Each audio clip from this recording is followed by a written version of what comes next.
ஜாக்கிரதையாக இருக்கணும். எப்போ ஜாக்கிரதையாக இருக்கணும் தெரியுமா? ஒரு பதவியிலையோ இல்லைன்னா ஒரு அதிகாரமோ இல்லைன்னா ஒரு பொறுப்போ ஒரு உயர்வோ நம்ம வாழ்க்கையில் வரும்போது நம்ம கவனமாக இருக்கணும். நம்ம சுயநலம் வெளிப்படாமல் இருக்க கவனமாக இருக்கணுங்க. ஆமாம், நம்ம தாவீதை பார்க்குறோம்.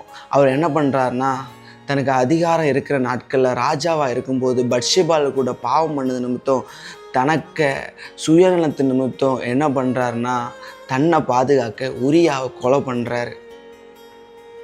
இங்கே கொஞ்சம் கூட நான் தெளிவாக சொல்லணும்னா, தனக்கு உண்மையாக இருந்த உரியாவை கொலை பண்ணுறாரு. கையில் கொடுத்த சுருளை கூட அவர் விரித்து பார்க்கல.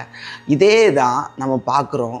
சவுலும் அவர் அதிகாரத்தை பாதுகாக்க தாவீதை உண்மையாக இருந்த தாவீதை கொலை பண்ணுறாரு. ஆனால் பாருங்கள், இப்போது அந்த நாட்களில் தாவீது எவ்வளோ உண்மையாக இருந்தார், அவர் சுயநலம் இல்லாமல் இருந்தார்.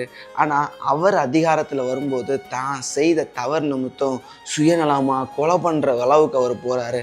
இது ஆவிக்குரிய பிள்ளைங்க நம்ம படிக்க வேண்டிய பாடம்.